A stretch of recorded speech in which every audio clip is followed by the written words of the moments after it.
What's up, guys? It's Crash, and we have to talk about the Gray Zone Warfare stream that went on earlier today. The big ticket item, you guys know the release date of Night Ops, where update point 2 is going to be launched on November 27th. But there were some other days and other things in there that they talked about that we need to make sure you guys understand and kind of discuss. I also kind of want to feel the temperature of the community right now, where you guys are feeling around the game, and also talk about the timing a little bit later in the video. There's some heavy hitters that are also releasing around this time too, that are going to be vying for everyone's attention. And I want to see if you guys are dropping back into Lemang. But with that being said, we now have an official date to count down to when we can check out the island at night, as well as the new weapons, some new quest items and things like that. Among all those things we've talked about over the last several weeks. So I thought that was really interesting, and it's kind of just like a little bit of weight off everyone's shoulders to know now November 27th is the date. It sounds like kind of what they were talking about on their stream. The community manager Jakob said that they had a little bit of an internal delay with it. That's kind of why the lead up was so long to revealing the date. They want to make sure everything is in order. And I want to talk about some of the big ticket items that they discussed on the live stream as well, in case you guys missed it.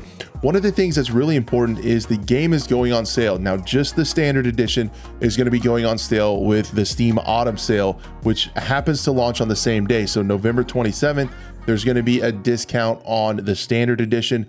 The higher editions, the higher tier editions are not. They kind of wanted to, if you paid that kind of money for that extra stuff, they wanted to kind of keep that how it was for you supporting the game and not make some of that stuff cheaper, like if you already spent the money on that. Mara, the lead guy over at Madfinger Games, the head honcho, he did say that would be a good time and probably the only time that the game is going to go on sale, because he does believe with the next update 6 months from the 27th, the update that kind of focuses on the lore and stuff like that, that they're going to be raising the price. He said they're going to be kind of raising the price as there gets to be more and more in the game. When there's more content, more stuff to do in the game, it's more fully fleshed out, that price is going to creep up as well. So more than likely, from what they said, November 27th with the Steam Autumn sale is going to be the cheapest point to get the game. And he said that if you played it and you didn't like it and refunded it right away, this might be a good time to give it another go, pick it up at a discounted price, and kind of then you can have it in perpetuity as they make the other updates going forward. So that is something that's really important. They did tease like the ghost mask. I call it ghost from Call of Duty, but the skull mask, they tease that's going to be given to the higher editions, as well as there's going to be some additional gear given to those higher editions. It sounds like maybe some of the new weapons, fingers crossed, I'm hoping for to check out right away, and some of the other things like that. So the higher editions are going to be getting additional stuff too in this wipe. So I thought that was really important. Mar did address the optimization. It sounds like to me, this is the vibe I get, this is Crash talking, that there's going to be some modest improvements to optimization, not a ton. He kind of reiterated that this is not a game that's ever going to run on like a lower tier machine. It's not ever going to run very well on like lower tier laptops and stuff like that. He's basically saying that there's a lot of foliage, their graphic fidelity, their visual fidelity is really high, and it's always going to be a demanding game, but they are always continuously working on optimization. So that's kind of a thing. I would expect to see some small gains in optimization. The other big thing was the AI. And I just want to say, this could be, you could take this a bunch of different ways, but I noticed some people, the AI is a big hanging point for me as well. It's very frustrating, and you could take this as bad news. I wouldn't blame you if you did, but I just want to shout out Mara for being honest. He basically said on the stream that the AI was not where he wanted it to be. So I really, really appreciate that honesty. But and it sounds like they have a lot longer to go on the AI, but there will be AI changes in this update on November 27th. As basically what it sounds like they did is they kind of narrowed their field of view.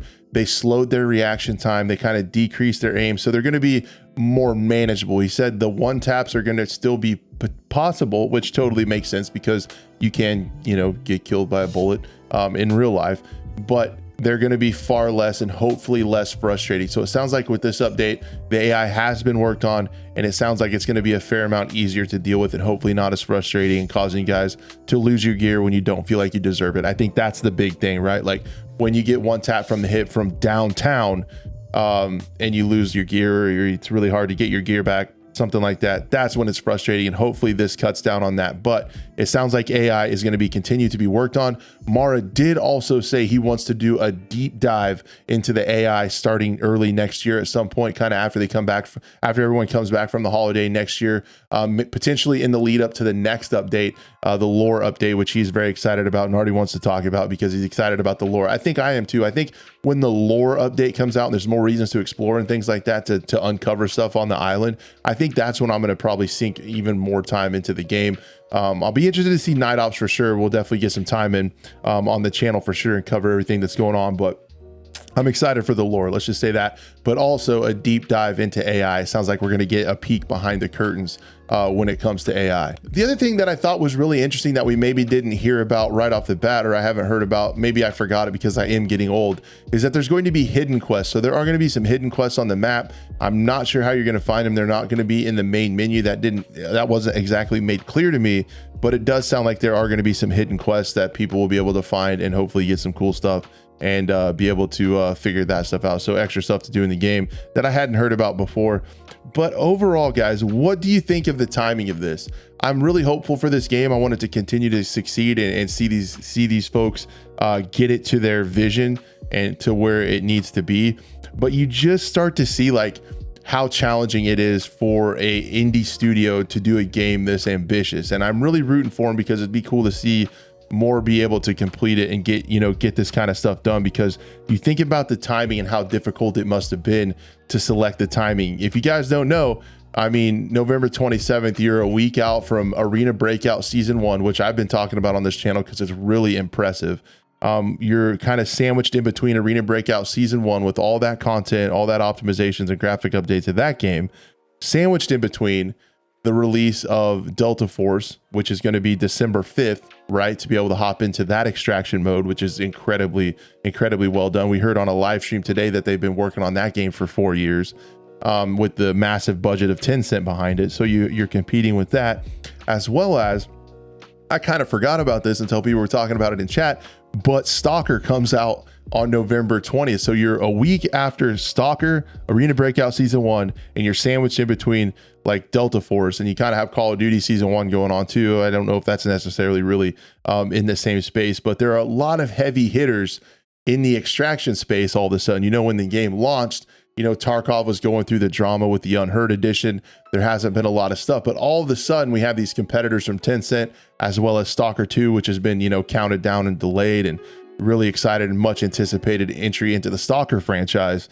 You have all that stuff going on, which I feel like Stalker, the Call of Duty's not so much, but I feel like Stalker and Arena Breakout and Delta Force Hawk Ops are kind of something that could be competing for that same extraction shooter type person that could cut into the player numbers of Gray Zone Warfare. And that's where I will leave it to you guys. I'm really interested to know down below what you're going to be playing, because there's going to be a lot to choose from, and it's also around the holidays. So I'm hoping to be able to cover all this stuff. I have several trips planned. I'm going to try to get the content to you guys as much as possible because you guys are important to me.